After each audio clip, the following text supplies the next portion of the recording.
एक गांव के छोटे से मंदिर में सुबह की आरती हो चुकी थी।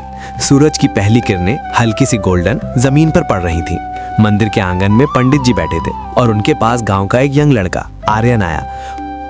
पंडित जी, आर्यन ने कहा, आजकल हर कोई कहता है कि फास्टिंग मतलब उपवास करना हेल्थ के लिए बहुत अच्छा है, पर क्या सच में फास्टिंग इतनी जरूरी है और इसका कोई साइंटिफिक रीजन भी है क्या? पंडित जी मुस्कुराए, बिल्कुल बेटा, उपवास सिर्फ एक रिलीजियस रूल नहीं बल्कि बॉडी और माइंड को साफ करने का एक जरिया है। धर्म में कहते हैं कि जब हम उपवास रखते हैं तो हम अपनी इंद्रियों यानी सेंसेस पर कंट्रोल रखते हैं। यही कंट्रोल हमें मन की शांति और ईश्वर से कनेक्शन फील कराता है। और साइंस क्या कहता है इसके बारे में? आर्यन ने पूछा। पंडित जी ने जवाब दिया, साइंस भी अब यही मान रहा है, जिसे कहते हैं इंटरमिटेंट फास्टिंग, यानी 8 आवर्स या 16 आवर्स का fast.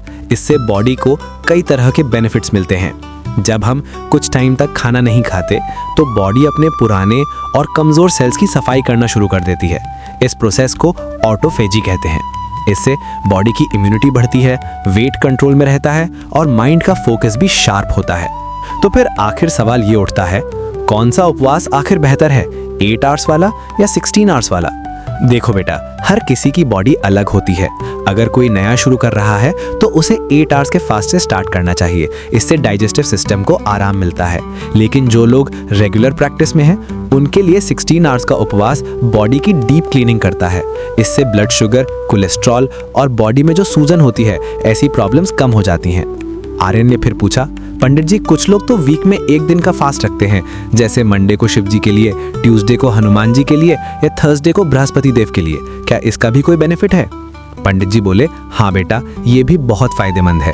Religious point of view से देखो तो ये दिन एक खास एनर्जी से जुड़े माने जाते हैं।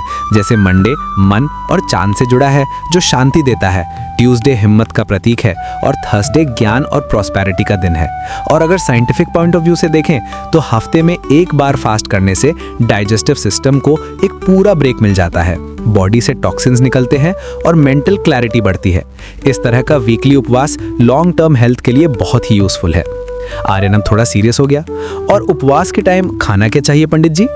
पंडित जी ने कहा, उपवास में सात्विक भोजन सबसे अच्छा होता है, जैसे फल, दूध, दही, ड्राई फ्रूट्स, नारियल पानी, सेंधा नमक और साबूदाने की खिचड़ी।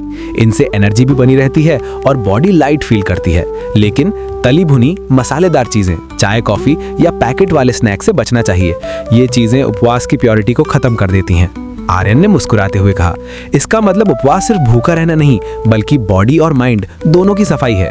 पंडित जी बोले, सही कहा बेटा, जब हम उपवास करते हैं तो शरीर हल्का, मन शांत और आत्मा खुश होती है।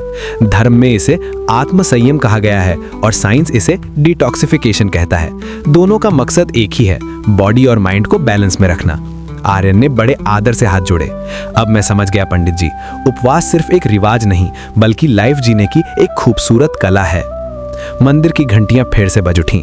हवा में तुलसी और धूप की खुशबू घुल गई थी। आर्यन ने मन ही मन डिसाइड किया, इस बार का उपवास वो पूरे एहसास और बैलेंस के साथ करेगा, अपनी शरीर, मन और आत्मा की शुद्धि के लिए। तो इन सब का कंक्लूजन क्या है? फास्टिंग यानी उपवास सिर्फ एक रिलीजियस परंपरा नहीं बल्कि एक साइंटिफिकली प्रूवन लाइफस्टाइल है। चाहे वो 8 आवर्स की हो या 16 आवर्स की या फिर वीक में एक दिन का व्रत, ये सभी हमारे शरीर को हेल्दी, मन को शांत और आत्मा को साफ बनाते हैं।